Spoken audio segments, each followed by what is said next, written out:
Hey there, Plano sports fans. And when I say Plano sports fans, I'm talking particularly, that's a hard word to say, about you, Jeff Raxness. You're watching the K&C Masterpiece. This is sure Kevin you got his Hagan. name right this I'm time? Corey Major.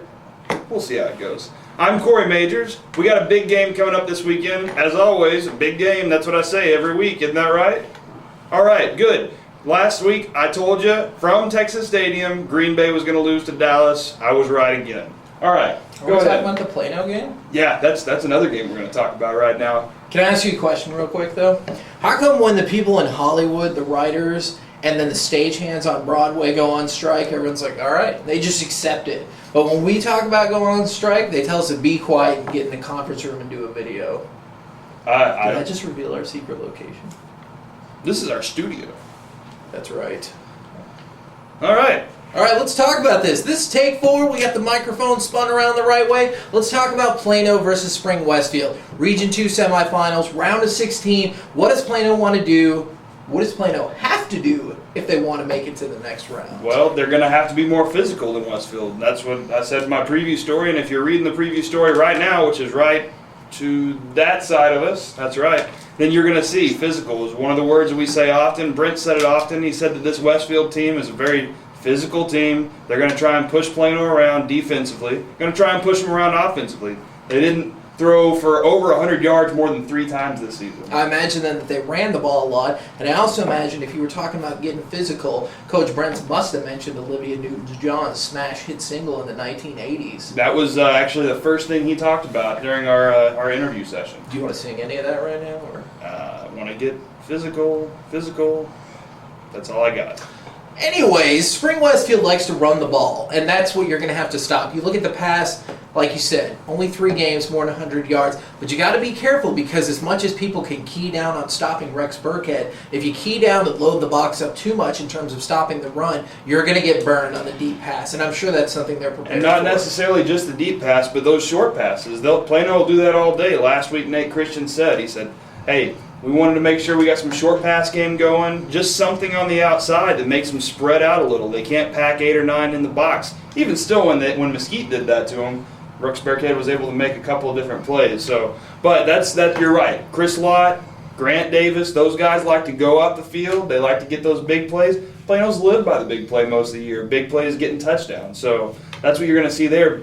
Westfield likes to do the same thing. They have allowed 87 yards passing per game all season long. That's kind of a stat there that kind of stands out. But at the same time, like I said, haven't passed for more than 100 yards a game in just 3 games. They've rushed for over 236 yards a game, and that's one of their MOs. So they're going to continue to do that in this game. They're going to bring you in, going to draw you in, going to get the defense to bring the secondary up a little bit. Will people in the stands from Plano think they're seeing old school Wildcat football out there? I imagine so, because from what I know about playing old school Wildcat 3 football, yards in a cloud of dust. they like to just push it all day long, and that's what you're probably going to see in this game from Westfield. The other thing I think we really need to talk about, because this doesn't always get a whole lot of pub, but special teams is going to be huge in this game, especially if Spring Westfield wants to keep it close and maybe break this game open. Yeah, Spring Westfield ran back 6 punt returns or kick returns this year. What's that? 6? It looks like you only put up 5.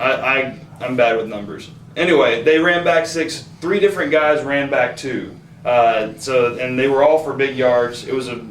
Brent said that's one of the things that they'll do very well. And if you've watched anything with Plano this year, they've been good, but their own special teams hasn't been able to make some big plays for them. You know, they'll get so far down the field and trip. So they're going to have to neutralize that somewhere and make up for it. Now, this is the exact same spot last year where Spring Westfield beat Plano East.